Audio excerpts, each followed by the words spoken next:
అంటే రాజ్యాంగ సూత్రాలు, శాసనసభ నియమాలు, చట్టము ఇటువంటివి ఏవి తెలియకుండానే గొడవ చేస్తున్నారు. సార్ ఒకటే అంటే చిన్న విషయం, నాకు ప్రతిపక్ష హోదా ఇవ్వండి లేకపోతే నేను రాను అని చెప్పారు ఆయన. అక్కడనే తెలుస్తుంది ఎంత తెలుసు వాళ్ళకనేది. అసలు అసలు ఏమి తెలియదు. 11 సీట్లు వచ్చిన వ్యక్తికి నాకు ప్రతిపక్ష హోదా కావాలంటాడు, స్పెషల్ ప్రొటెక్షన్ కావాలంటాడు. అదేదో గవర్నమెంట్ ఒక మంచి వెహికల్ ని, బుల్లెట్ ప్రూఫ్ వాహనాన్ని ఇస్తే ఈ పేద వ్యక్తికి అది అది సరిపోలే, ఫార్చ్యూనర్ వాహనంలోకి మారాడు. అంటే ఇవన్నీ చేసుకుంటూ ఏంటి అంటే ఒక సంచలనం. మీకు వినుకొండ వెళ్ళేటప్పుడు అసలు అంత అంత సేపు ఎందుకు పట్టింది? మొత్తం అందరినీ మధ్యలో మొత్తం ముందర అడ్వాన్స్ టీంలని పంపించుకొని అక్కడ వాళ్ళందరినీ సమీకరించుకొని వాళ్ళతోటి అక్కడంతా ఫోటోలు దిగేసి అవన్నీ పెట్టేసి మొత్తం ఈ ప్రభుత్వం ఈవీఎంల ఆధారంగా గెలిచింది, ప్రజలందరూ నా వైపునే ఉన్నారు అని చెప్పుకోవటానికి జగన్మోహన్ రెడ్డి శత విధాల ప్రయత్నం చేశారు. అవన్నీ ఎక్కడ సాధ్యం అవుతాయి? ఎవరికి తెలియదు ఈ విషయాలన్నీ.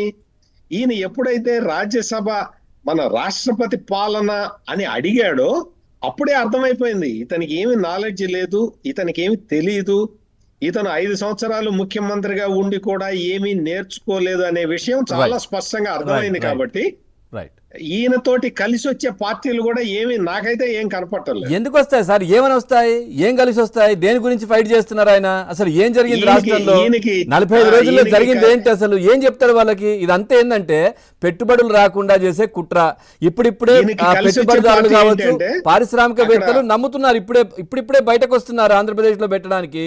సో నేషనల్ మీడియాలో, తర్వాత అక్కడ ఢిల్లీలో కూర్చొని ఏదో హడావిడి చేసి ఈ పారిశ్రామికవేత్తలను భయభ్రాంతులకు గురి చేసే ప్రయత్నం ఇదంతా.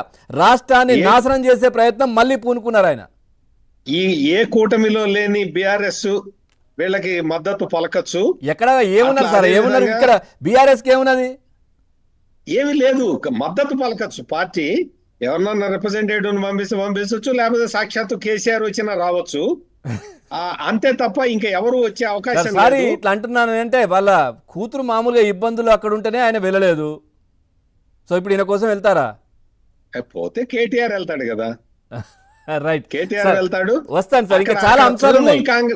తృణమూల్ కాంగ్రెస్ వాళ్ళు ఏమన్నా వెళ్తే వెళ్ళొచ్చు. అవును, ఇందాక మా ఢిల్లీ జగన్మోహన్ రెడ్డికి అంతకు మించి ఛాన్స్ లేదు. అంతే సార్. ఒక్కసారి వస్తాను మిగతా ప్యానలిస్ట్ తో మాట్లాడి. అనుష గారు నమస్తే అండి.